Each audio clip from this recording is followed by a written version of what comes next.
પણ થોડીક માહિતી મારે આપવાની છે। આમ જોવા જઈએ તો લગભગ આપણે બધા જ મિત્રોને ખબર છે કે હવે આ મે મહિનો છે એના થોડા દિવસ રહ્યા છે। મે મહિનાના થોડા દિવસ રહ્યા છે। હવે ચોમાસું છે એ થોડાક સમય પછી એટલે કે હવે 1 મહિના કરતાં પણ ઓછો સમય રહ્યો છે। ચોમાસું હવે આપણે ગમે ત્યારે ગુજરાતની અંદર આવશે। જો કે અત્યારે કેરીની સિઝન પણ ચાલી રહી છે। અમે કેરી વિશે પણ એક વિડીયો મેં હમણાં એક કેરીના બગીચાની મુલાકાત લીધી બતાવવાનો છે। પણ સૌપ્રથમ મારે આપને એક સલાહ એ આપવાની છે કે દરેક ખેડૂત ભાઈઓ છે હવે ક્યાંય ને ક્યાંય ઓરવીને મગફળી વાવતા હોય એટલે કે કોરા ખેતરમાં ઉનાળામાં જેને પાણીની વ્યવસ્થા હોય પિયત આપી દે છે। પિયત આપીને પછી વાવેતર કરી દેતા હોય જેથી કરીને વહેલું વાવેતર થાય અને જે મગફળી નીકળે એ પણ વહેલી નીકળે જેથી કરીને આપણે મગફળીમાં એડવાન્સમાં ઉત્પાદન આવેલું હોય તો આપણે ભાવથી લઈ અને બધા લાભ લઈ શકીએ। વહેલું વાવેતર હોય એમાં ઉત્પાદનમાં પણ ઘણો બધો ફાયદો થતો હોય છે।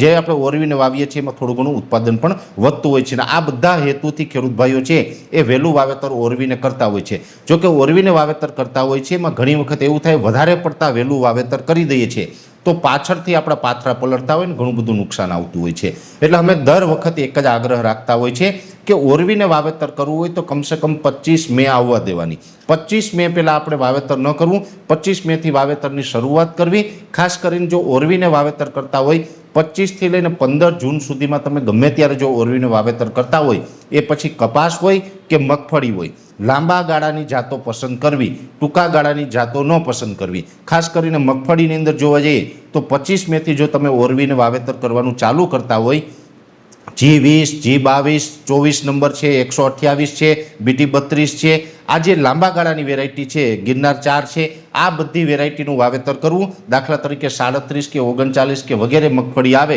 એ મગફળીનું વાવેતર ન કરવું કેમ કે એ પછી પાછળથી આપણે ક્યાંય ને ક્યાંય પ્રોબ્લેમ આવતો હોય છે।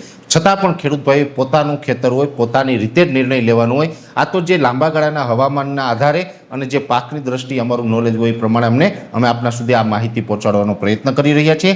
પણ ખાસ બીજું કે અમે થોડા દિવસ પહેલાં હમણાં એક કેરીના બગીચાની મુલાકાત લીધી હતી અને આ બગીચાની અંદર જે અમે જોયું છે કે જે કેરી ઉપર એક બેગ ચડાવી દઈએ જેને કારણે આપણે કેરીની અંદર બીજી જીવાત છે એ પણ કેરીને ડેમેજ નથી કરતી। હવામાનની પણ બહુ અસર નથી પડતી। એમાં જે વધારે પડતા ટેમ્પરેચર હોય કોઈ માવઠું થાય તો પણ કેરીને ક્યાંય ડેમેજ નથી કરતી। આ બેગ છે એમાં થોડો ઘણો ખર્ચો થાય પણ ખૂબ સારું આપણે આની અંદર પરિણામ મળે છે। આપણે ઉત્પાદનની દ્રષ્ટિએ અને ક્વોલિટીની દ્રષ્ટિએ ખૂબ સારો ફાયદો થતો હોય। જો કે આ તો કેરીની અંદર આ બેગ ચડાવવામાં આવેલી છે નહીંતર બીજા અન્ય ફ્રૂટ હોય એની અંદર પણ આ પ્રયોગ છે એ કરવા જેવો છે। ખૂબ ઉત્તમ પ્રયોગ છે। ઘણા બધા ખેડૂતો કરતા હશે અને આ જે સારી ક્વોલિટી આવે આના ભાવ પણ સારા મળે છે। હમણાં થોડા દિવસ પહેલાં જ મેં એક ખેડૂતની મુલાકાત લીધી એની વાડીની અંદર અમે જ્યાં આંબાના બગીચાની અંદર ગયા ત્યારે અમે આ બધું કેરીની અંદર જોયું છે। એટલે તમે પણ આ ખાસ કરીને માહિતી લઈ લ્યો। તમે પણ જો આવા ફ્રૂટ પાક વાવતા હોય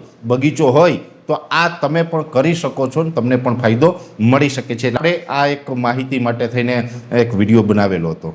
તો આપણે નયનભાઈ નંદાણીયાના ફાર્મ ઉપર છે ને આ ફાર્મ ઉપર આપણે જે બેગ ચડાવેલી છે કેરીનો અત્યારે ફ્લાવરિંગ પણ ખૂબ સારું છે ને કેરીની સિઝન છે। આમ તો કેરીનું અત્યારે નયનભાઈએ વેચાણ પણ ચાલુ કરી દીધું છે પણ કેરી છે ને એને ક્વોલિટી મેન્ટેન કરવા માટે પણ કંઈ ને કંઈ અલગ અલગ પ્રોસેસ કરવી પડતી એમાં ખર્ચ કરવા પડતા હોય બેગ લગાડવી પડે અને એની પાછળ ઘણી બધી મજૂરી ખર્ચ પણ કરતા હોય છે।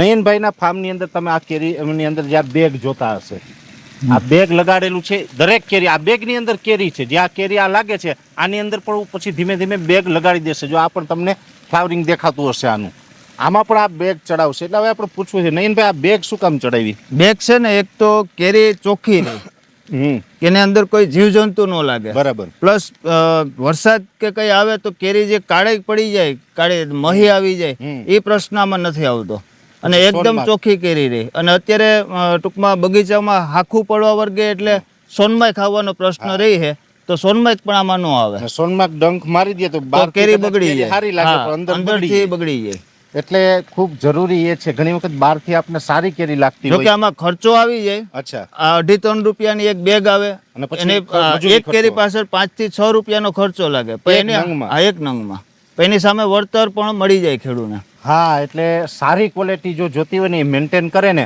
એ નયનભાઈ નંદાણીયા એ મેન્ટેન કરે છે। એક એક કેરીની અંદર આ બેગ લગાડી દીધી એટલે કોઈ મહી છે સોનમાર્ગ છે, કોઈ બીજી જીવાત છે એ પણ ટચ નથી કરતી. એને અતિ તડકો અને અતિ જે લાઇટ પડે એને કારણે કેરી બગડતી હોય તો એ પણ બગડતી રોકે છે.